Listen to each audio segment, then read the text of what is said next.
AI, Bitcoin, and El Salvador. These are the topics that we're going to be talking about today. Welcome back, ladies and gentlemen, to the Sovereignpreneur Show, where we have a very exciting and special guest in the studio with us. Steve, welcome to the show. We're excited to have you here. And to kick things off, can you tell us a little bit about yourself? Nice to be with you, Michael. My name is Steve Wilmarth, and I'm a assistant professor at the State University of in the state of Connecticut. So we're part of the state university system. I teach at Southern Connecticut State University, and I'm running a project this semester on Bitcoin, blockchain, and AI. We're teaching it to business students, but we've opened up the course to students from across the university because there are a lot of people that are interested in these topics, but also we're created a platform for people to build their own businesses as a Bitcoin business, as a Bitcoin only business. So that's kind of our novel feature. I've spent the last 25 years in education after several decades as a serial entrepreneur. I started back in the computer world many years ago, and have grown up with the technology as it's evolved.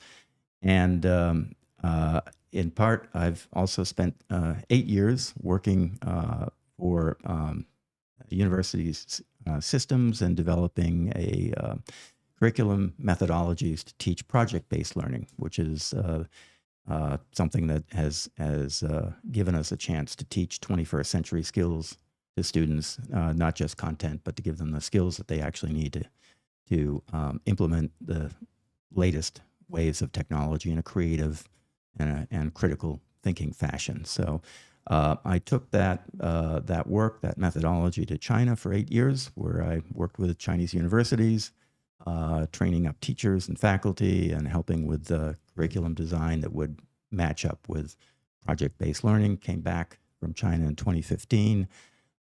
Went back to one of the universities that I've studied at, which is MIT, joining the digital currency initiative there at the Media Lab at MIT. Sat in on a couple of Gary Gensler lectures, got schooled on Bitcoin and blockchain from an interesting character, and went forward from there to develop my practice, if you will, my consulting practice in fintech. So that brought me to Latin America the first time, to the INCAI School of Business in Costa Rica, where we created a fintech lab and matched up with some work that was being done at MIT and some work in California at Berkeley, at the school, at the Haas School of Business, et cetera, where we also created a fintech institute, and at Claremont Graduate University at the Drucker School of Business, we created a fintech institute there. So my career trajectory has always been along these kind of lines, or this trajectory of, new technologies, how they change business, they change business practices, they open up opportunities. Going back to Jeff Booth's a book on the price of tomorrow, understanding how new technologies can lead to deflationary opportunities in the economy, making things cheaper over time, but also diving into money and the financial system, the fiat system, the global financial system that rose up over the last 40 years post World War II. And trying to understand, trying to understand money and trying to understand, especially monetary systems that power the global economy, the global system. So that's a thumbnail of my trajectory. And what brought me to El Salvador was the Bitcoin law. When President Bukele passed the Bitcoin law, within 3 months, I came down to observe and experience myself, the impact that this technology would have on an entire economic model, an independent country. It was a bold step that President Bukele took. There was a lot of pushback and criticism at the time, but I needed to see for myself And that brought me to El Salvador the first time, and I've been coming for annually ever since 2020, I think it was. So I came, through the COVID years and post COVID, and found the progress, the development, the investments in infrastructure, the investments in healthcare, the investments that the country has been making, and at the same time, the the issues with the International Monetary Fund, the IMF, and the Inter-American Development Bank, and other established institutions in the fiat world, pushing back, wanting to scale back this Bitcoin experiment. In the course of that, I created or met some of the local business people, coffee farmers, and forged a partnership with one of them. Jorge Cruz is a partner, and his Las Veras his Tierra Bendita, coffee growing and production operation, so that we could build over, and it's been a journey. It's been a couple of years to get acceptance of this at my university back in the U.S. Our university is located literally next door to Yale University, and we've tried to build relationships across all of the institutions in my part of the world, in the Northeast, and of course there's been a lot of pushback. So it's taken us a couple of years to actually get something approved and accepted and pushed through faculty senates and that type of thing, so we could have a course in this, and that's what has me here in El Salvador. Yeah. Wow, that is an amazing, fascinating story. It's cool to hear your journey laid out like that, as an entrepreneur and as an educator. And Jordan and I met you at the Max and Stacy Invitational. We were having a conversation, and we didn't, I didn't get your full extensive background, so it's good to know that. But yeah, the conversation we were having was just fascinating, and it was around AI and the advancements that are happening over there and the impact that it will have here in El Salvador. So I think that's a really good place to start off this conversation, just because of the news, right? The recent news and breakthroughs in the AI space. And speaking on that, getting your perspective, I think is going to be, fascinating. First of all, I guess to introduce the topic, how did you become fascinated with AI? How did you come to start to look at the space and start to kind of think about the implications here? Yeah. So through my personal and professional research and my work as essentially as a global educational consultant, I've worked with institutions in Europe. I was in Italy for a couple of years. I was in the Middle East for a year. Of course, in China, where I worked with their leading universities that were making a rapid transition from around 2000 to 2012. These universities like Tsinghua University, Beijing University, Fudan University, Hong Kong Science and Technology University, they were all, turning out top researchers in all of the disciplines in technology. Of course, it becomes in China, it becomes a national priority as they transition from a low-cost labor pool, assembling all of the stuff we get at Walmart and Costco and whatever, to going up the value chain where they want their future, to be based on high level, high value, technology. So whether it's building high-speed trains or airplanes or, military systems or TikTok or, WeChat, which is their social media platform. Alibaba, of course. I had interactions with Jack Ma as he was beginning his journey in technology, and then again, linking up with universities around the world that I had engaged in this research and in this work.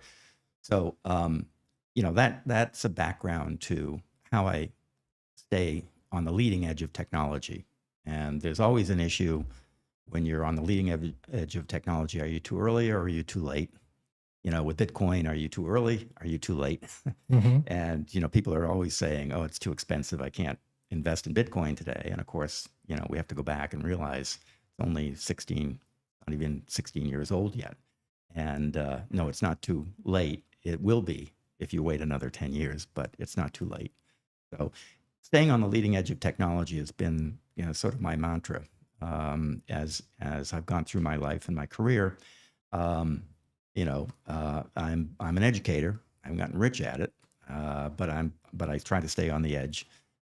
And in the case of AI, as it is more or less exploded since ChatGPT was released maybe 3 years ago, and it's evolving more rapidly, being adopted more quickly than any other previous technology. I mean, if you go back to the early days of the internet and think about it, the internet, people like Mark Andreessen and his first web, browser, it was dial-up modems and nothing like this, that people were trying to, fool around with the internet. And we had, there were early adopters, and some of them flamed out. But the internet is now a sort of appliance that nobody in the world can afford to be without. Mm-hmm. And this is the trajectory of Bitcoin, blockchain, decentralized finance, et cetera. This is the trajectory of these new technologies. And now AI comes along. And each one of these technology waves seems to be moving, faster, kind of the tsunami effect, coming in faster and faster and being adopted more quickly than the previous wave. Mm-hmm. It took 20 or 30 years for electricity to be installed in everybody's home. The internet, was a much shorter time scale, maybe 5 years, 10 years. But social media, Phones too. phones, et cetera, all of that stuff. But now the iPhone, et cetera. I mean, can anybody in the room remember when they didn't have an iPhone? Yeah, the adoption curve. Yeah, so can I. I was actually contemplating, thinking about that. So the adoption curve of each technology is becoming shorter and shorter. That's right. And here with AI, one of the things I was thinking about, maybe you can expand on this idea, because all I do is surface level thinking about AI, is that, with the progression of AI and how it makes all our computation more efficient and allows us to expand on our ideas a lot quicker, that uptake by society is just going to be much more rapid. It's going to feel like you're in a time warp. It's going to happen so fast. Right. Is that kind of your understanding as well? Right. So just as Bitcoin and electronic cash, if you will, was a journey of some 20 years, going back to cyberpunks, going back to national security interests back in the Cold War period, building unbreakable, codes, et cetera, so that, so that secrecy and national secrets could be preserved. All of that work over 20 years is what then led to the breakthrough of Bitcoin and the white paper in 2009, essentially at the height of the global financial crisis, right? The same thing is true with AI. AI has been a long journey, understanding neural networks, understanding, developing, what we call machine learning, algorithms that could, power robots, et cetera, on the assembly line. All of this has been a long journey built on the shoulders of intellectual giants who have come up with an understanding of how our intelligence, our human intelligence, actually works. And what gives us consciousness? I mean, we forget that every living thing has a conscious space that they occupy and is aware of what's going on around them, whether it's a plant or an animal. There's consciousness, and the journey of the Darwin journey of natural selection has been billions of years in progress, right? But now we come to an era where data or information is beginning to develop its own capability. I say it's beginning to develop its own capabilities. Even the engineers that have released the first AI models have difficulty understanding exactly how it works, especially when AI comes up with responses that look like something, that it's sentient, that it's aware, that it's got its own consciousness, if you will. Yeah. So yeah. Can I just say something to that, Sure, which was pretty eerie? Speaking on that topic, with DeepSeek that just got released, you can actually have it show you its thinking, and I hit that option, and I was like, is this thing like alive? Like, that was my question, because when you see it reason its way to an answer, I was like, wow, that's eerie. That's something that I haven't seen from AI before. And so, yeah, I mean, I got that kind of eerie feeling right now. Like, who is behind the hood of this machine here? Some of the early researchers with the early open AI models and the Google models.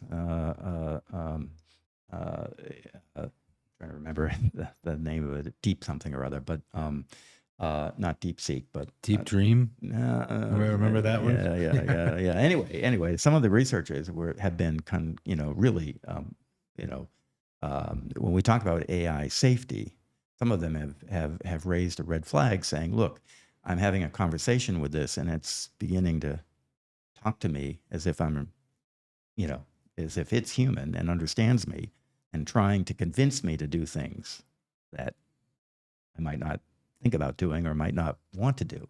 In other words, it's becoming persuasive. Wow. On a very deep level. And it's almost built, some of these researchers are feeling that it's building a relationship with you, for better or worse. And so there's some concerns, and they're legitimate concerns. One of the issues with OpenAI is whether or not they're going to stay within the guardrails and give time to the researchers to build guardrails that keep AI from developing its own intentions that are counter-human or anti-human. Yeah. Yeah. I mean, again, just thinking about this, I was thinking about it today, and I don't know if I should even get in this conversation. It was kind of what I described to you earlier, but like right now, a lot of where these models are built off is, a static text, right? It kind of scrolls the internet and gets its information to build its language models and, I guess, output its responses. I'm not an AI expert, but that's what it seems like to me, right? And I'm just wondering what happens when, now real-time data, like the Internet of Things, and we got like traffic surveillance, and we got all types of data inputs now going into this AI model. Like, what does that do in terms of its control over our lives, And so it's, I'm not saying we have to tackle this question right now, but it's a thought that I've been kind of wrestling with as far as, the dangers of AI. So this is an oversimplification, but let's break AI into two domains. One is memory, or the data that it vacuums up from all over the world, and which gives it, one of the restrictions we have as humans is, or as wet matter, if you will, is a restriction on the amount of memory we can hold at any given point in time. Yeah. Now, our neural networks have ways of playing tricks so that we can recall information, that we might have forgotten about years ago. But there's ways that our wet matter can play tricks. But the capacity of memory in an AI system is unlimited, and so the result, it's just a matter of how many memory chips you put into the system. But you can so you can have access to all of the memory at one point in time. So that's one side. The other side is this reasoning ability, the ability to look at the information, reason through it, and it literally come up with original thoughts or ideas. Yeah, because it's using these predictive models to predict what might be reasonable, what might make sense, or what might be a breakthrough in something, right? So when we look at the potential upside of AI, we're looking at potential for it to revolutionize the way we discover drugs, the way we can fold proteins, the way we can reverse aging, the way we can make a future of absolute abundance, where all work is done literally by machines, and the rest of us have nothing but free time to be creative, to do something that we want. So there's two domains. That's the rosy vision. That's the rosy vision. And so there's two domains. One is this sort of reasoning power, and I'm oversimplifying it here, but for those of the audience that have never really thought much about AI, let me break it down into its simplest components. And Sure. one is memory, and the other is this reasoning capability, which is where it uses very extreme predictive models to access information and then make thoughts out of it, create thoughts out of it. Yeah. Yeah. And so then we kind of went over the rosy. What would the rosy kind of scenario there? What is there pitfalls? You were talking about the constraints that, you know, AI should be built within, and whether, you know, people are actually going to follow those constraints or allow for the development of those constraints. What happens in a scenario where those constraints are not built and AI kind of is unleashed on the world? Well, there you go. So you know, the model, the mental model we might want to construct is, okay, you're trying to train a tiger, you know, to be nice, to play nice, right? You keep it in a cage until you've got it fully trained, and you believe that you can release it from the cage and it's not going to cause harm, right? Mm-hmm. So right now, a lot of the advanced models, and you know, we're working with the models that have more or less you know, been constrained in some way or another to not assume control and take over. But there are models that are under development, and this is where we get into this controversy today about the training of the models and releasing them, you know, and the Ilya Sutskever at OpenAI resigned. He signed, many of the original AI researchers have all signed a letter stating that the risks of AI are too great. This is a Manhattan-style project, and we don't know what the outcome's going to be, and so we have to step back and go slower. But the business model side says, you know, going slow is the risk.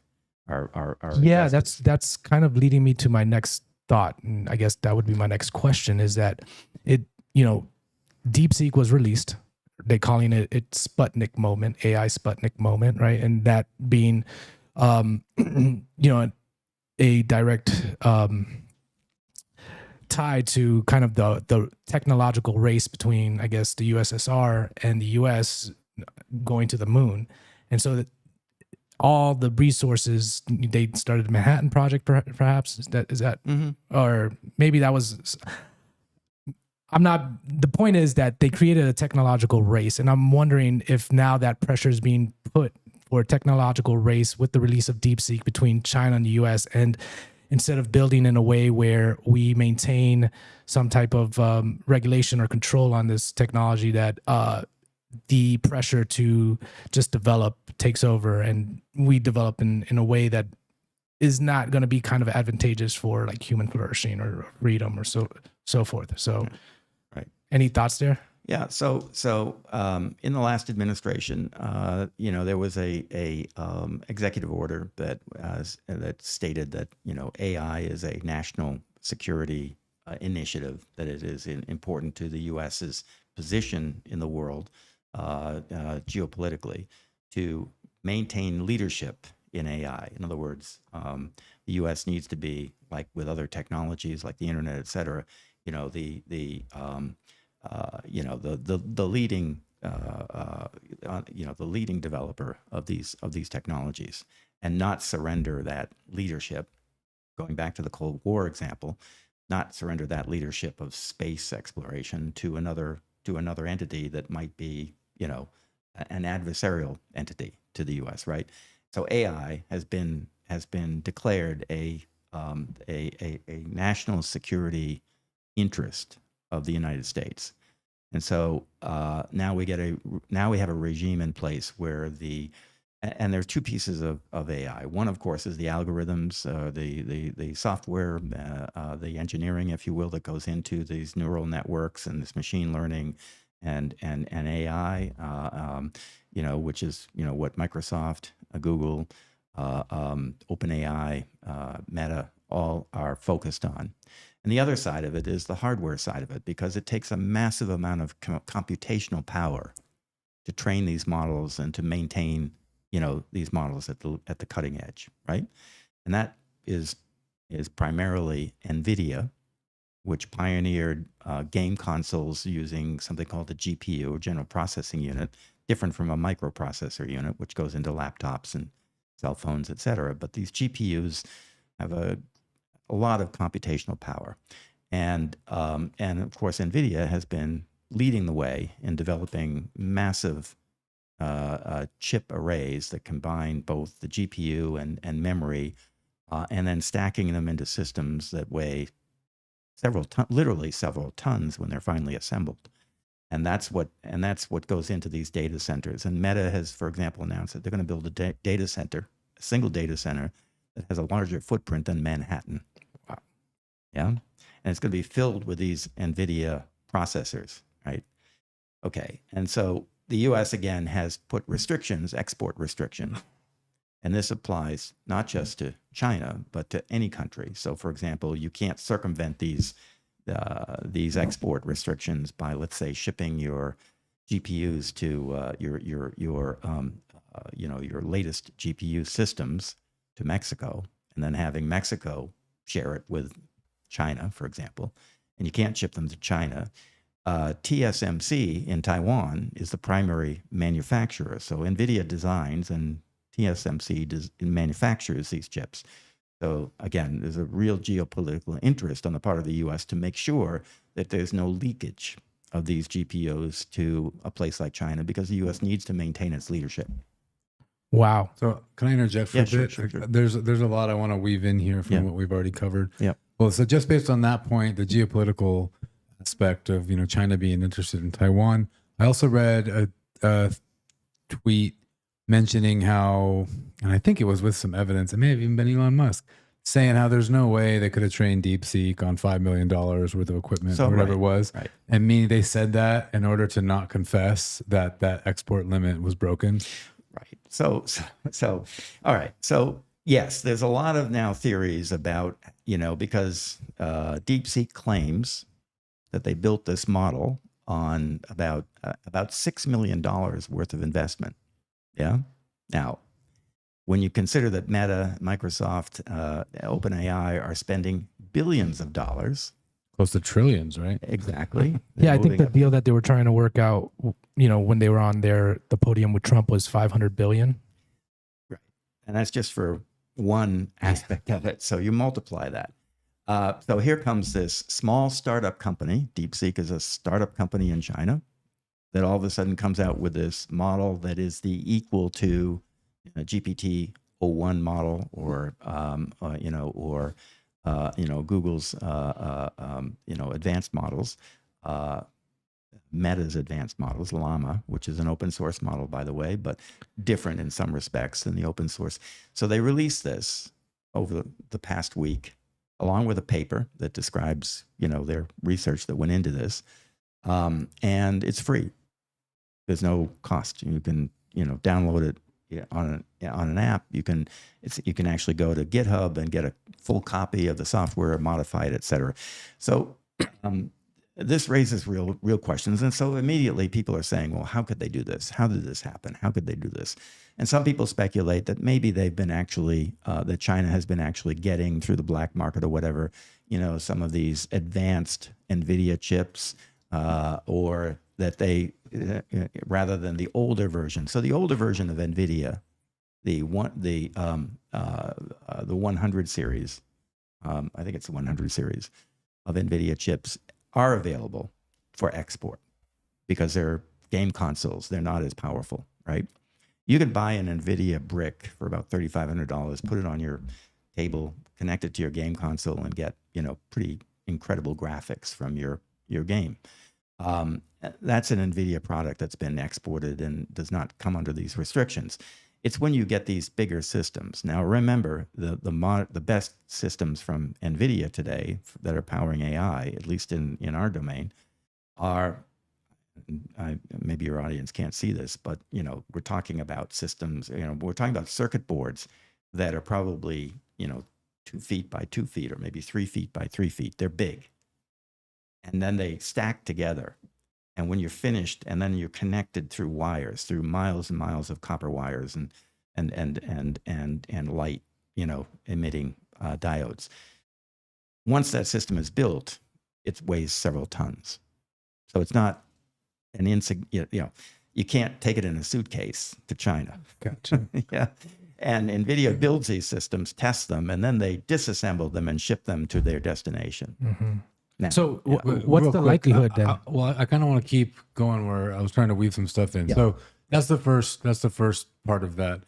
I want to explain to people that may not be, in the know, but the difference between an open source model, a corporate model, and then the fact that they still need to be trained regardless of if it's open source or if you're using it on their website. So for example, I installed DeepSeek into my local Olama setup yesterday, and I was using DeepSeek without the internet. So I think it was 7B, Model 7B. That's right. 4 quantized 4 bits or whatever. I don't even know what it all means. But I have that running. I'm running DeepSeek. It's writing code. It's faster than anything else I've used. It's crazy. It was only like 8 gigabytes, 7 gigabytes. But that was trained by a company. So theoretically, like, I could have trained it at home, but how long would it take? How much money would you need to do it right, et cetera, et cetera. So even though these models are open source, they're still being trained by someone somewhere. Right. So right. Initially, and then you can Of tweak course. them. Right. So this is the magic of the magic sauce in AI is this training, are these training regimens, but it's all pretty well documented. It's all been basic research that's been done. And so, if you're technically astute enough, you can go to the research and you can start to build your own LLM models to, create some form of AI. The advantage that the corporate models have, that want to get a return on their investment by charging, a subscription fee. And again, you can get a free model, not as powerful. You can get a first level subscription model for $20 a month or whatever from ChatGPT. And then you can pay $200 a month to get a much more robust model that does many more things, including build agents for you. So this is, but this is the people that are making that investment, having hundreds of people, if not thousands of people in their organization dedicated to training these models, developing and training these models, right? Versus a DeepSeek, which again has 200 people in total in the company, and did this on a $7 million, $7 million budget, ostensibly. Now again, lots of theories out there, lots of conspiracies going on about, they couldn't have done it. And the problem with any Chinese company, whether it's a startup or whether it's a state-owned enterprise, is the opaqueness of it, because there's no filings, there's no, you can't see who's behind it, you can't see, how much is actually being invested. That's all covered up. That's all open. But in relation to DeepSeek, they did open source it. So if you wanted to see how they trained their model, you could, right? Well, you can't see how they trained it, but you can get that they can get that pre-trained model, download it as you did onto your computer. And because it's open source, you can go in and tweak it. Oh, gotcha. You can go in and that's different from ChatGPT. You can change it. Yeah, ChatGPT is a proprietary model. You cannot tweak it because all you get is an API. Whereas with DeepSeek, you can get the full model, downloaded on your computer. Is there anything else you wanted to explore there? No, that was because there's two aspects of this. I don't even want to say privacy, but I'll use the word privacy. When you use it locally, it's being private. All your data is not going to that company. When you use it on the website, you're giving all your questions, your thought processes, everything to that website hosting the LLM. Right. So I just wanted to just distinguish that there's a difference between the way we look at this open source versus corporate, and what makes what. Mm-hmm. And so I just wanted to make sure that was clear for anyone. I got a question here. Maybe whoever wants to take a stab at this, but what's the implication here then, right? AI development was, primarily closed source with OpenAI. Now DeepSeek drops an open source model. Is this the way the industry goes? So on Saturday night, Nayib Bukele did a X post, and it was very short, and I'm going to paraphrase it here. I may not get it exactly right, but it was, just in quotes. So more than 95% of AI development is overhead. Wow. End quote, right?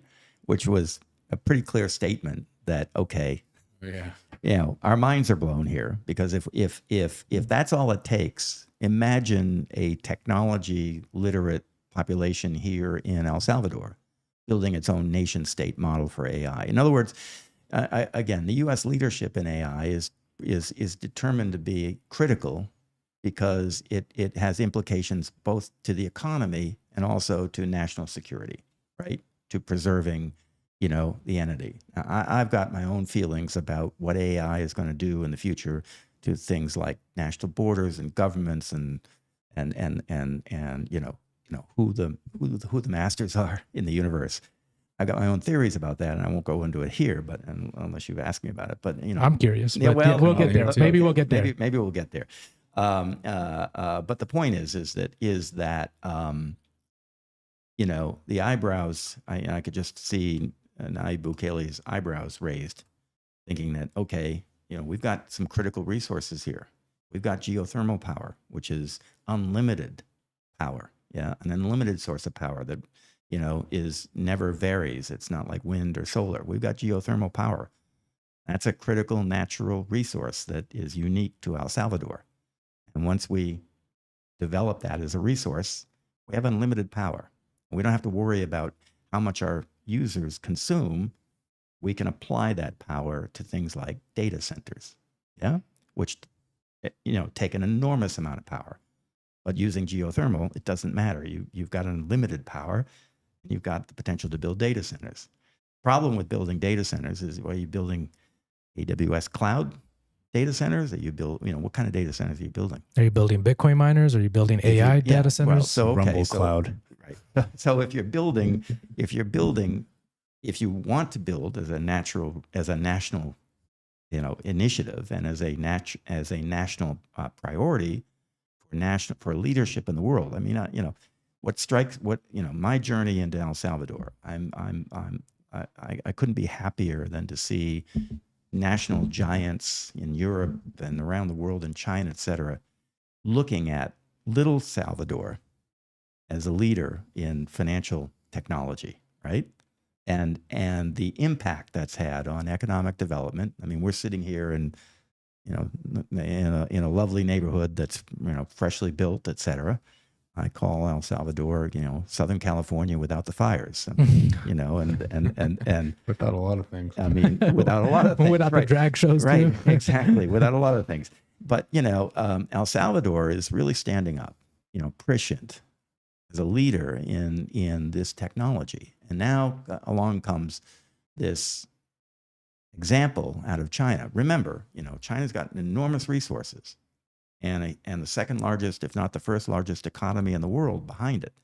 And it's in a space race with the U.S. to be the leader in this technology that's AI. Yeah?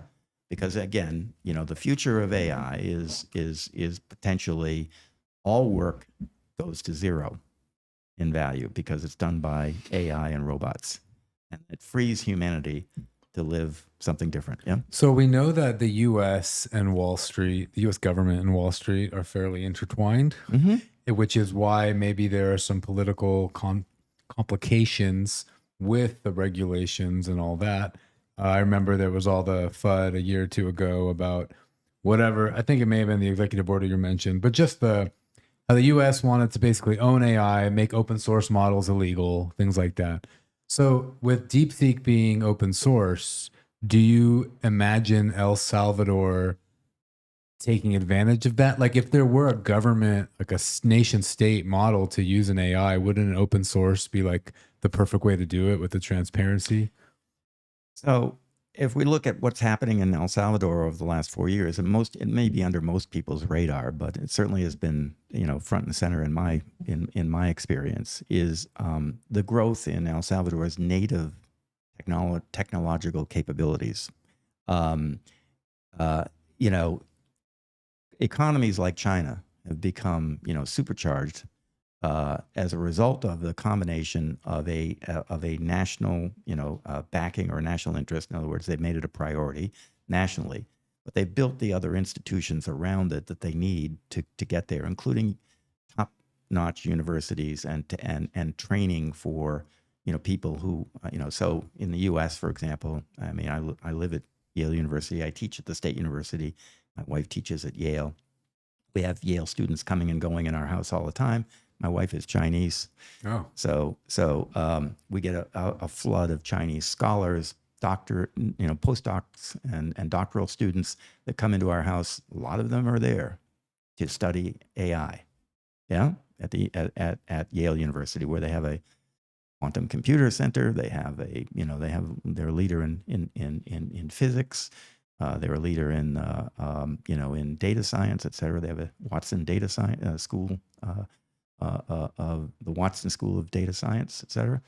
So I meet these students, and we have long into the night conversations about the foundations of this capability inside China. And again, China's building out universities and building out research centers and building out and funding it and training people to do this kind of work. Right? More papers are being published in China than anywhere else these days. More research papers are coming out of China. Right? So this is and if you look at a lot of the research papers that are publicly available in AI, there's usually one or two Chinese co-authors listed in the breakdown. Mm. So these institutions have to be established. Now, El Salvador is on the path. You're upgrading some of your universities. You're 7 million people, 6 million people compared to 1.5 billion people in China, but the size shouldn't be a constraint here. Again, by building out these institutions, which again is more credit to Bukele and his initiatives, because unlike some of the other presidents in the region or some of the other administrations in the region, it's not about him. It seems to be about the future of the country and its position in the global panoply of nation states. Yeah. Here's a question. So let's imagine all the intentions are good. I'm going to assume that anyway. Bukele's intentions are good. They set up AI in El Salvador to, run society, whatever it is. Would there be a way to future-proof that against malintentioned political actors? Thought experiment. I'm out of my depth when it comes to geopolitical strategic thinking. Well, I just mean, imagine if you had a nation state AI. I mean, you said you had ideas about how borders are going to change. Right. So imagine you had a nation state run essentially with AI, and then the politicians become, secondary players. Is there a way to make that so it's good the whole way through and it stays for like it can't the be people? corrupted? Yeah, like can it not be like Bitcoin, right? Like can it not be corrupted? Yeah. So again, hard. I can't really say for sure. I think it's all about how it's built. How it's trained. Well, but once again, let's go back to the analogy of the tiger in the cage, because you can build it. One of the things that's so striking about these models that have been released is how the researchers themselves cannot actually explain some of the outputs. Yeah. They cannot explain. When we think in algorithms, Facebook, WhatsApp, when we think in algorithms, we're thinking about somebody that programmed a particular output given these inputs. AI seems to get off on its own path without any instruction to do that. Yeah. And so, now with DeepSeek and the learning mechanism, I forgot what it's called. Well, reinforcement learning, right? Is it now able to reason in a way where? So that's it. I mean, it shows you its reasoning. And it even gets kind of cute because it'll say, "Oh, wait a minute, I forgot this." In the as you're reading through the reasoning. It reminds me of I studied French literature in college. It reminds me of reading Camus or Dostoevsky, where you're reading classic literature where the character is just going through his whole existential hell, trying to reason through things to arrive at his conclusion. That's what I get when I'm looking at DeepSeek. Right. So that's a problem, that we have to contend with these more powerful AI models, is if they can start to reason. And we think of the difference between an AI model and a human is that we have intentionality. We have morals and an ethics that we try to adhere to, or we have a mind, we have a mental map. I like to think of it as a divine link to God, something that AI might not be able to achieve, but. Or it does have a God, Mhm. but it's a different God than you've got. Yeah. It develops its own intentionality. Wow. And then, and then exercises whatever, now we're going back to Space Odyssey 2000, and how, convincing or talking, Right. the astronaut into opening the space lock. Wow. Yeah. I So- think real quick, I read an interesting thought recently about how what you just said, the engineers themselves can't figure out where these answers are coming from. It's almost proving more and more that we are living in a simulation, that there are some rules of physics that just don't work suddenly, as if when you play the creator and you make a body of intelligence, that consciousness will just find it to inhabit it from somewhere beyond our understanding. Look, like if you connect enough neurons, like The consciousness human forms. soul will find it, right? I don't know. Well, so like you in college, I got hooked on Camus and some of the philosophers, talking about existentialism, et cetera, and it fascinated me. But it was just fascinated with the reading, with the literature. But as time goes along, there's a lot of literature that has kind of helped me along this path, and I'd recommend a book, Superintelligence by Nick Bostrom. I'd recommend a book called, and I can't remember the author, but it's called The Information, a history, a flood. There's another one in there, but The Information. I read a lot of humanistic work, humanism, because I want to try to understand again, not just how we build language and how we build, interpersonal relationships, but how we form these, moral constraints, these ethical constraints. I want to try to understand that. I mean, I'll mildly say I believe in God, but I don't exactly know what God is or how God exercises will. It seems pretty random to me. And, of course, Einstein says that it's not, but there are laws, basic laws of physics. But in any event, I'm fascinated by this. So now we have these AI models, and the question is, are they forming their own sort of mindsets or intentionality about what they want? Because information clearly has intentionality. Information, the exchange in a cell in our body, a lot of information that it's exchanging all the time in terms of how to eliminate waste and how to take in food and how to separate things out. I mean, we don't think about that, but every cell has a DNA. But that intentionality comes from a motive to survive, right? Or to procreate. Where does the purpose come from for intentionality of an AI? To say that a bacteria doesn't have an intent to survive, would be wrong, because it does. And in fact, it will move, it will have a direction that's formed as a result of its intent to not only survive, but to win the game, if you will. So we're saying the AI has developed an intent to survive? That would be, yeah. I got a question in regards to this conversation, which is fascinating how we got here. But are these the right questions to be asking now, right? One of the things that Jordan and I focus on is how to, apply AI to make our work more efficient, and the tools that we can use and practical nature of AI to improve our lives. Mm-hmm. But, it seems now that these questions, these big existential questions it seems more appropriate to start exploring them now.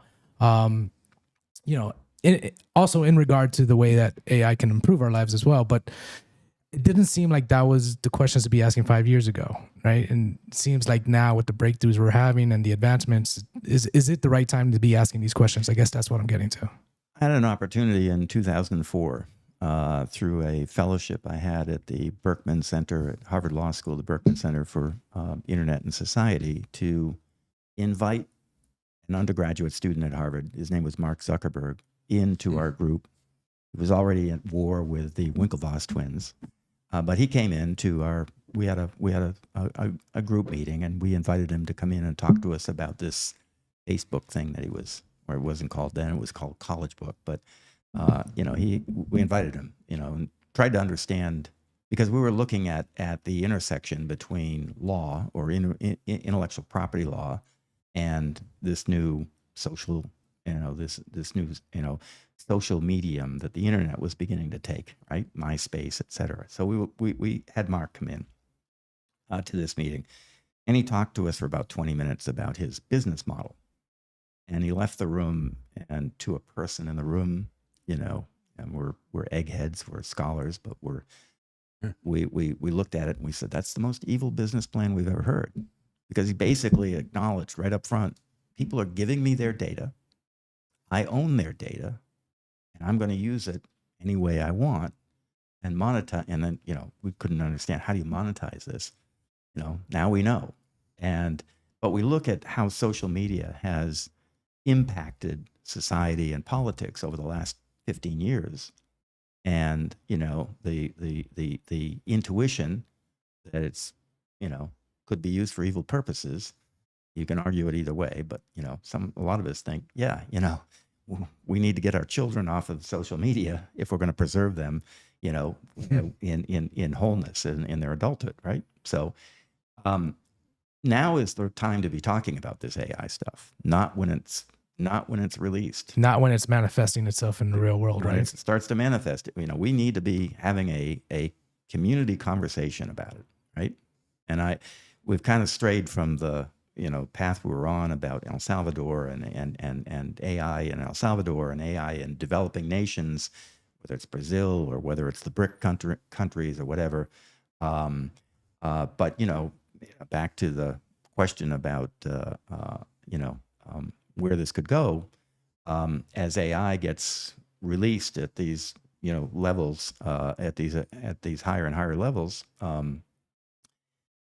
Again, I try not to be a conspiracy theorist, but I recently recall and looked up, the Club of Rome, which was, formed, at the beginnings of this sort of globalism, this push for globalism, the Club of Rome, which, now is in the form of the WEF, the World Economic Forum, and these so-called elitists who are trying to tell us that by 2030 we won't own anything and we'll be happy. That kind of issue. Except that they had a very centralized idea about it, that they would be they are the people who are going to be in control. And you go back to the Club of Rome, and they talked about, why do we need 160 plus nations in the world? I mean, most of them can't stand on their own 2 feet. So why do we need that? Let's just go to 10 kingdoms. So you've got China, you've got Europe, and Russia, if you will, part of that. You've got Africa, you've got South America up to the U.S. border, Mexico and South America, and then you've got Canada and the U.S. and Greenland, really. So, you've got these, you've got this map that's been drawn by the Club of Rome folks, that talk about 7 kingdoms, yeah, and so now, where does AI fit into this? But AI comes along, and AI now has develops its own intentionality.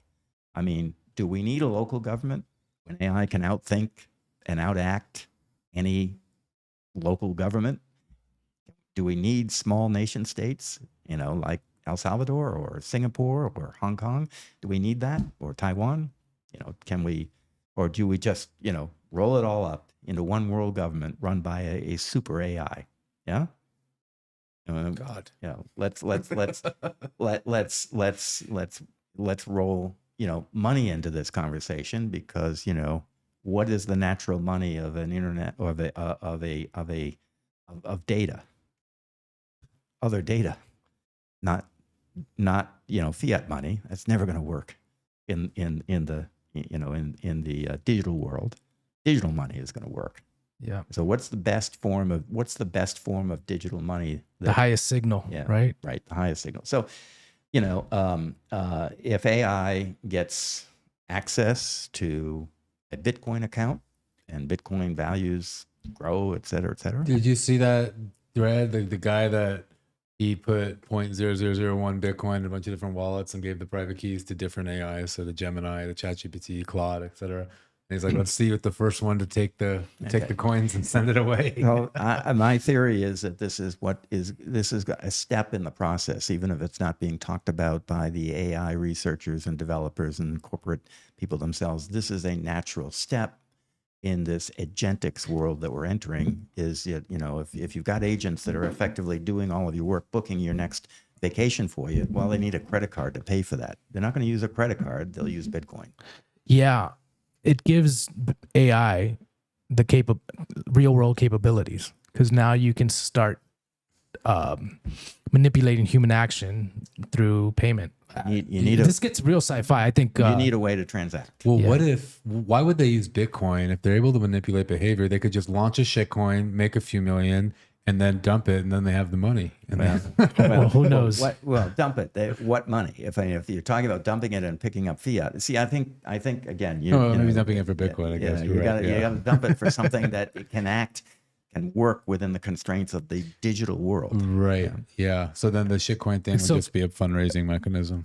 I want to let's draw the analogy to the Matrix. Yeah. So yeah, I kind of want to move this conversation to the more practical side of AI. But like, given all this information, is AI something that we should be excited about? Is it something we should be utilizing? Like, as let's just say entrepreneurs, it makes our lives a lot easier. It allows us to do a lot more things with a lot less people. But given this potential future, like, what should our relationship with AI be like? Good question. And it's one that we need to have this dialogue around, not just let the researchers talk about it or the corporate interests talk about it. This is something that needs to be a community-based conversation everywhere that people are worried or concerned about their own future. There's a promise. There's an upside to AI. Eternal. Curation of every disease known to mankind. Growing healthy food. Preserving the environment. I mean, there's an upside to it all. Freeing us, just as the car freed us from horses and buggies, just as the telephone freed us from, not having people around the world we could talk to. Mm-hmm. There's an upside to this. There's a downside as well. But, let's go back to the analogy of the construction of the atomic bomb. Nobody knew when they set off the first atomic bomb. They had theories, but they had no practical knowledge of whether or not the first atomic bomb was going to ignite the oxygen in the atmosphere and incinerate the Earth. Nobody knew. But what are the benefits of that first nuclear explosion? Certainly, it allowed the construction of weapons of destruction that could eliminate humanity altogether. But it also gave us nuclear power. It gave us ways to, again, use nuclear science in medicine and PET scanning, et cetera, radiology, et cetera. So, the opening up of the atom, had a real benefit, societal benefit on one side. It also had some risks. And it's a question of how well we can manage those risks. Maybe, the stakes go up with AI dramatically from the first nuclear, fission or fusion experiments. But the risks go up. But, can we put that genie back in the bottle? I doubt it. So it's here. It's something we're going to have to contend with. And it's just really about having these conversations on how we build our relationship around it, right? In a very conscious manner. And if we surrender the outcome to the so-called experts, we know the risks there. We see it all around us. Well, yeah, it's such a shame that leadership all over the world is just full of clowns right now. Right. Yeah. My intuition here is kind of something that you said, especially with the whole chat GPT, OpenAI, closed source nature. I think it was really a race to see who can develop, the AI superintelligence in order to control it. And so they become the masters they use it as a tool to control society. So then, now we get into a discussion of economics and incentives. Clearly, the shock value of the last week of DeepSeek is if it's true, and people are still debating it, that they developed this very capable AI model, this reasoning model, on $7 million worth of investment and older NVIDIA chips that are not subject to, export constraints. If that's true, then, all of the massive investment and our whole system of, rewards for, these investments, right? Multiple rewards for the investors that come in early into OpenAI, et cetera. I mean, we're talking about trillions of dollars of money. And a lot of that got, NVIDIA on Monday morning suffered the greatest decline of, in market share, in market value, not market share, in market value of any stock in history. Like 600 billion? Yeah. And if you look at the last 10 massive declines in stock value, I think 6 out of the 10 are NVIDIA. because so much money is at stake, so much money is being invested, and NVIDIA stock, of course, is appreciating it, and the only thing outperforming NVIDIA is Bitcoin. But as the big get bigger, the mighty can fall, in ways that the smaller players can't. It did feel like a David versus Goliath kind of thing like that when DeepSeek was released, right, and knocked out this big competitor, NVIDIA, and then also OpenAI. Right. Now, maybe NVIDIA's feeling pretty good about it, because if their older chips are used to create this model, it says something. It says that, okay, we don't have to make these massive investments in the future. But, when in any economy, when you have deflation, when prices go to zero, again, I go back to Jeff Booth's, premise and his thesis that technology drives cost to zero. Yeah. And in any calculation like that, there's real upside for, it's not a question of cost going to zero. It's a question of how many users come onto the platform, because, 1 cent over 8 billion is a lot better than 1,000 over a couple hundred people. Yeah. Mm-hmm. Yeah. So you brought an example of how you're utilizing AI. Do you want to get into that a little bit and talk about that with this? I just, I thought it might be of interest to some of your listeners. Absolutely. Some I know examples. we found it interesting. This might be. Well, can I ask you, so your relationship then with AI, right? Just, obviously you're utilizing it for your own purposes to make your life more efficient. Is that kind of something you've concluded as to be worthwhile? Yeah, so I'm a co-founder in a couple of AI companies up in the States that are working with these agents to develop agents that will do things like, back office work, et cetera. I'm a founder, but, we've got investors and we've got, developers that are working on products. We, essentially we're looking for sweet spots, real estate closings that can be done by AI as opposed to being, spending weeks, if not months, with lawyers and banks, right? Back office banking operations, back office wealth managers, nurses, anybody that needs access to real-time information and accurate responses to questions that they have, right? So, this is sort of the blossoming of many small businesses. I'm not unusual. There are many entrepreneurs that are now trying to capitalize on agents. You can see them on X feeds all the time, small operators that are trying to develop applications that, that they know something about and that will work to save time, save money, and, obviously subscribe, through subscriptions or whatever, make them money. DeepSeek, by the way, is making an impact in that small, operator market, because DeepSeek is free.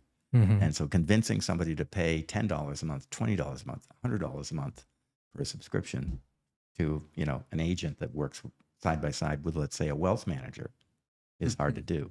So I have one company called advisorzen.ai. You can look it up on the internet. And again, we've got a series of people working on on applications, AI applications that can help wealth managers generate content and save time, generate content, and focus on their primary consideration, which is relationship building, right? Mm-hmm. So I also teach, and so I have a course, and it took a long time to get this approved because it does cross some sensitive boundaries here. But we're talking about Bitcoin, we're talking about blockchain, we're talking about AI as a way to start and operate a business, a one-man business that can do the work of 10, 20 people. Let's say opening a cafe, yeah, and running a cafe, and all of the accounting and all of that stuff is done by AI agents, et cetera. So I'm using this platform called the BitCafe project at Southern Connecticut State University as our platform, making it available not just to our students, but to the entire community. We have a lot of small businesses to come in and learn how Bitcoin and Bitcoin payments, we use an app that we developed locally here in El Salvador with our partners that can split payments at the point of sale.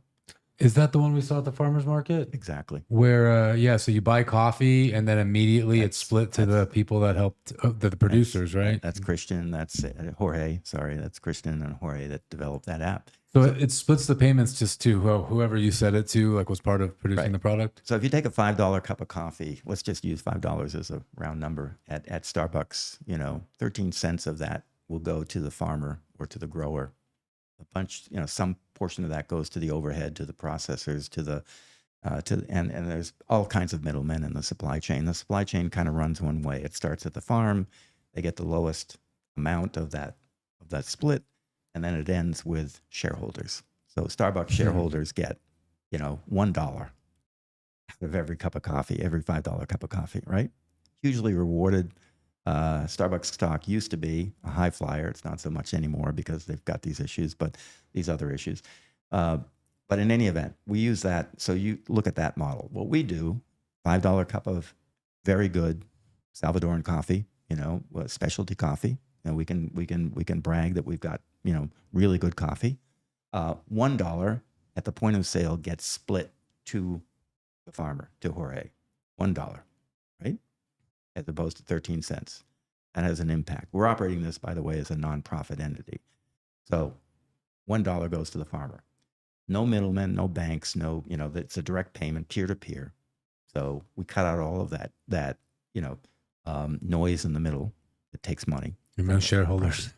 And no shareholders, because what we do is we put $1 at the end into a community fund. A Bitcoin community fund. So we use the Saylor model for a reserve, a Bitcoin reserve at the end of the day that we hold in reserve long term, and as that appreciates, we make investments. So what we offer is student scholarships to help needy students. We do this as a community project. So it's our community. We split to the barista. We expect our baristas not only to know how to make a good brew, but to know how to explain Bitcoin, because everybody that comes into our cafe is a newbie to Bitcoin. So we have to go through the whole process. How do you set up a wallet?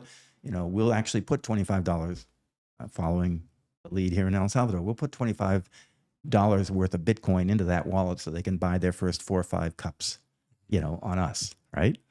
But we're trying to teach people how Bitcoin works as money, as well as a savings, a store of value. And as well as inventing kind of a new business model here with modern technology and, like you said, Bitcoin and so forth, right? Like the fact that there's no shareholders and through each process or each stage in the process, Bitcoin is being divided out. Right. So our meme is coffee, conversation, and community. So the coffee piece is pretty clear. We're buying coffee, we're selling coffee, and we're paying for that coffee directly, peer-to-peer. The conversation is about the education piece. So we're having that conversation, talking to our customers, getting them orange-pilled, getting them on board with Bitcoin. Our staff, our baristas, And again, all of the back office stuff we're trying to automate and put into our accounting, et cetera, through AI. So does an AI agent do the splitting, or is it not No, it's integrated yet? the app, which was developed again, by a team here in El Salvador, is just it's just a way to take a Bitcoin payment and direct some portion of that, predetermined portion of that, or actually we can reset that anytime we want, but just to direct a portion to the different people in the supply chain process, so that everybody gets paid. And at the end of the day, we have this community fund, and again, it's a community project. So we'll invest in, back into the farm. We'll invest in the people that harvest, that pick the coffee, that process the coffee. We'll try to do projects like the governance of this. Is that handled by then, I guess, the nonprofit board? The nonprofit board. We have a nonprofit board, but we're again, we haven't fully developed this. And again, this is a learning platform. Mm-hmm. So I'm asking students who come in and learn this to help solve these problems. So who's governing? So learning through like iteration, basically. Yeah, learn by doing, project-based learning, Mm-hmm. which is everything that I did over the last 25 years in education. I founded the Center for 21st Century Skills in Connecticut, Mm-hmm. where we brought curriculum reform to U.S. Schools and universities through project-based learning. Mm-hmm. I did the same thing in China. I've done the same thing in Italy. I've done the same thing in the Middle East. Is there a GitHub for this project, for the BitCafe? Yeah, you can go to the bitcafe.info, info, and you can see we've got to upgrade our website, but you can see our story at the bitcafe.info. Cool. Yeah, I have a friend that wants to start a coffee business here. He wants to export it to the UK because there's no El Salvador coffee there, and I'm just getting my gears going now. Like maybe there could be some cool. Again, we're trying to be as innovative as possible in this. So this is not something I can sell to investors very easily, because it does involve kind of reinventing this cafe model from scratch. But in our community in New Haven, we have hundreds of small businesses, nail salons, hair salons, art galleries, et cetera. Small businesses, people that sell some handmade clothing or whatever. We're trying to orange pill all of them. We make this available for everybody to come in, take these classes. They're weekly, 2 hours a week classes, and then hands-on experience. Go out and do it. Yeah. Awesome. Yeah. Wow. And so how's the progress there with that, as far as the innovation that's coming from that project? They're anxious back at the university for me to get home from this trip. Mm-hmm. I've been on the road for 3 months now. I've been to Asia and now here to El Salvador. I've been 3 months away from home. I've missed the cold weather, Mm-hmm. Yeah. but I got to go back because our classes start up next week. Awesome. That's great. So it took 2 years to get it through faculty and administrators and the legal establishment. And we're a state university. Mm-hmm. So to run a Bitcoin only, building Bitcoin only businesses in a state university, we're the first of our kind in the U.S. That's amazing. And I've orange pilled. I've been able to bring several institutions, private schools, et cetera, and their endowments into the Bitcoin world actually brought it before the ETFs came out.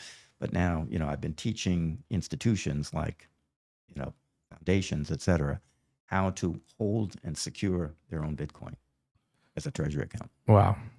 Well, I think this is a good place to close off. What do you think, Jordan? Definitely. So bitcafe.info for anyone interested. The BitCafe, the BitCafe. bitcafe.info. Awesome. Steve, is there anything else that you would like our listeners to know about, or any place where? I don't know. Do you want to do this? I got to run. But if Yeah, you guys we wanna can- do it, okay, it's so- pretty cool and trippy. Okay, so Jordan's gonna leave, and then you and I will Thanks, work on Steve. this. Appreciate and talking to you. Thank Yeah. you very much. Appreciate it. Cool. So then, to inform our listeners here, what exactly are we going to look at right now? Okay, so this is a model of. Let me see here. Get my bearings. Too many tabs open.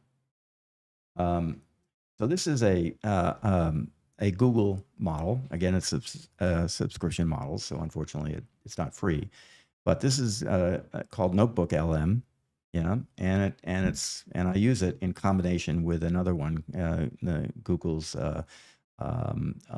research AI. Right, so I use the two together, and so I'm so all right. Let's just say pick a topic. In this case, I picked geothermal. El Salvador's geothermal and AI revolution. Are we up on your screen? Okay. Yeah. Okay. So, El Salvador's geothermal and AI revolution. And I just went out, and again, there was no structure to this. I just sort of randomly thought, okay, let me go to the research, and here's the Gemini research website. Okay. So again, I asked a question. I'm not at the opening page here, but I asked a question, and Gemini comes back with, here's my plan to tackle that topic. So I asked about enhanced geothermal energy research. And so Gemini gives me their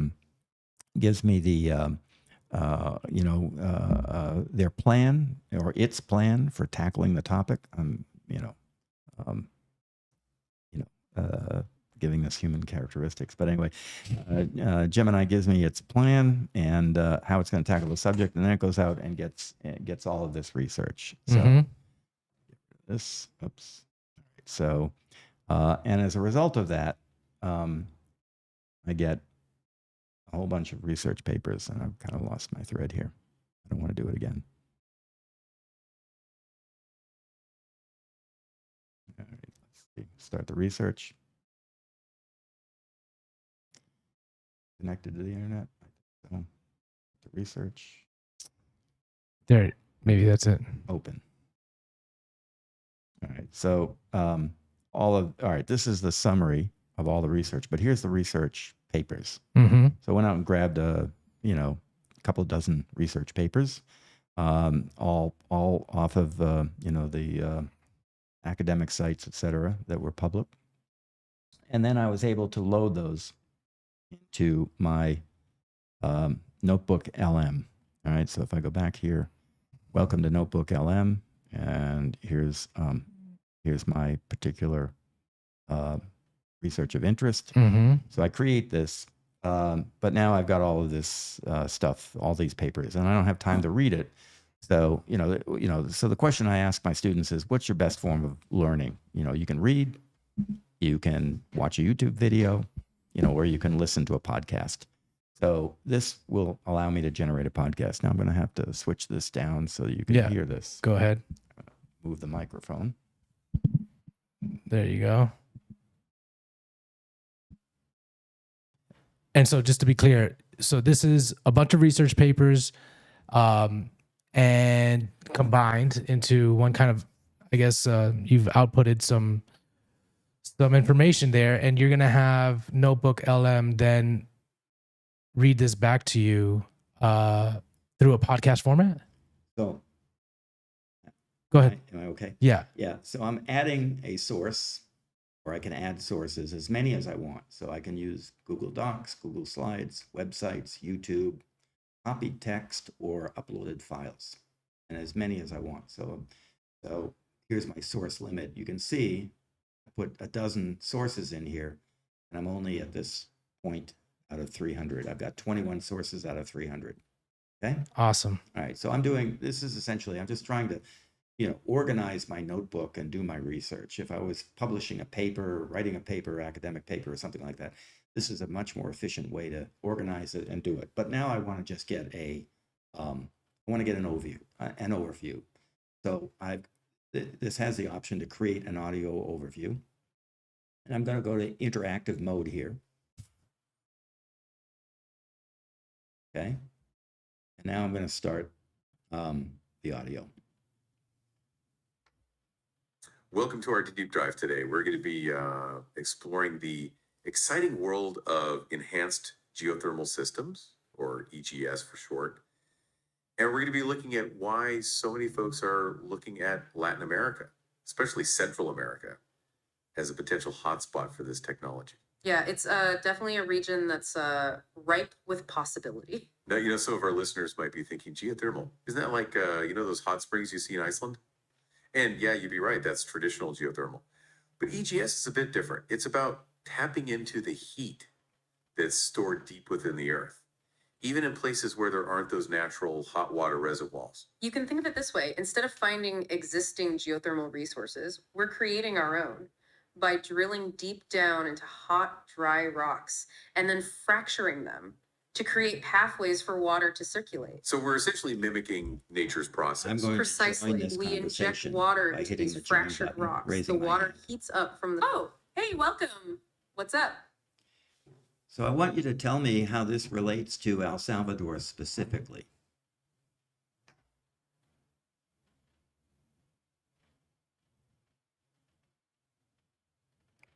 Did it capture your audio? Maybe That's not. a great question. I'm Oh, there glad you you go. asked. It sounds like you're wondering how EGS relates to the bigger picture. Yeah, like what's the point of all this? Well, EGS is this really interesting way we found to make clean energy. Exactly. And to really understand it, we need to think about it in context of our energy needs. You see, we're talking about mimicking nature to create a removal resource. Like we're essentially Okay, go for it. stop there and tell me specifically how this relates to El Salvador. What opportunities do we have in El Salvador?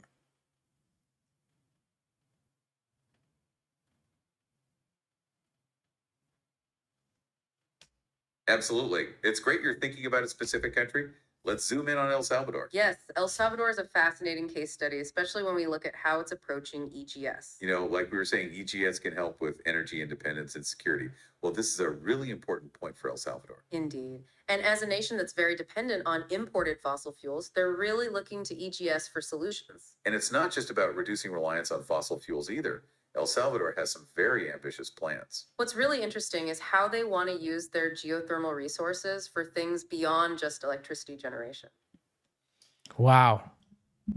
That's incredible. So, one of the things that I realized is that, I learn in different types of ways, right? So sometimes I'll read a book. Sometimes I'll read a book and listen to the book, or sometimes I'll just listen to a book. But this is interactive, allows you in real time to listen to a conversation, absorb the information that way, and also allows you to interact with the information too. That's, to me, that's pretty impressive, is that I can be listening to this dialogue between two people, two experts, maybe.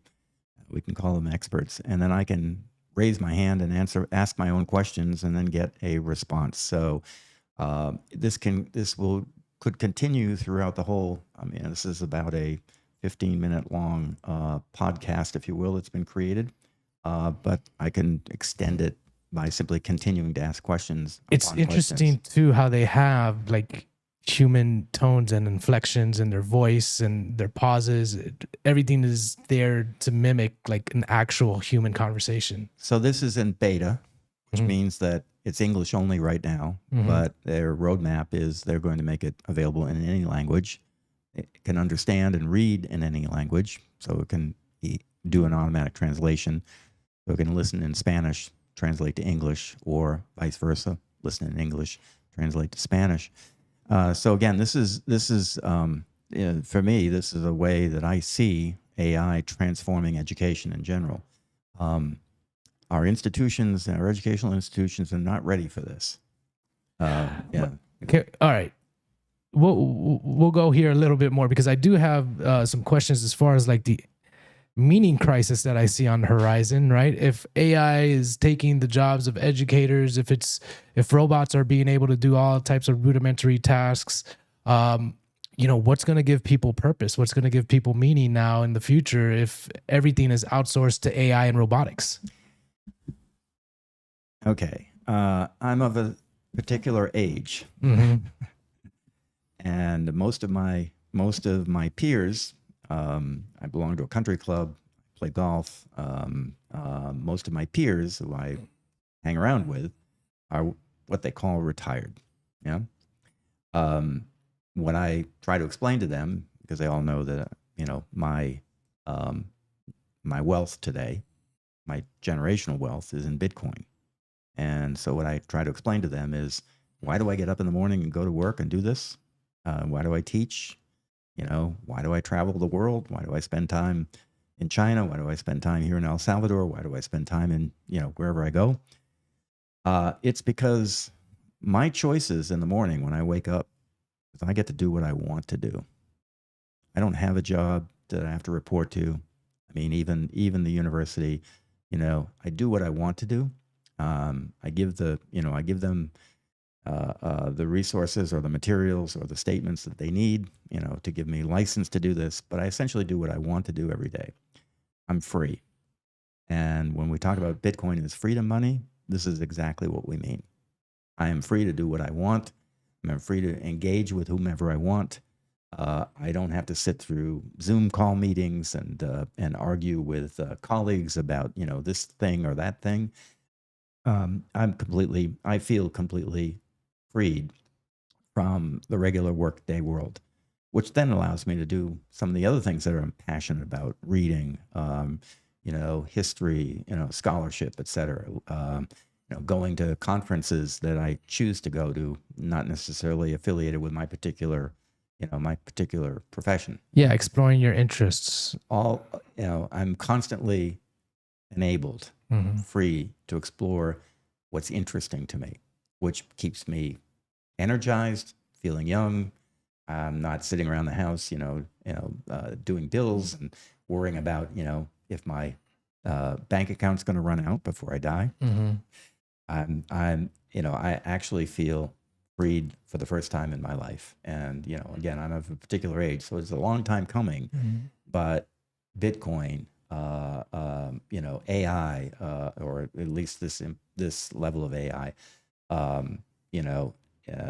the relationships I have here in El Salvador, the relationships I have in other parts of the world, are worthwhile. They're rewarding. I don't have to count money as the reward. Do you think that then expands outward? Do you think that people can find that inner peace and solace as AI and Bitcoin kind of bring a world of mass abundance? That's the promise. That's the promise. And as I said before, it starts with a community conversation. We've got to be talking about this and thinking about this and actually framing our own minds around what it means to be human, what it means to be part of this world, and what it means to build a future for our children, our grandchildren, and future humanity that is actually worth something, that is actually, an optimistic outlook on the progress of humanity. Yeah. Wow. I think that's a good place to close off this conversation. It was fantastic. It was fascinating. Also a little scary, but also a little hopeful. I mean, we hit the range of emotions. So thank you so much for coming on. And hopefully we have you again for an update here as things progress. And thanks, Steve.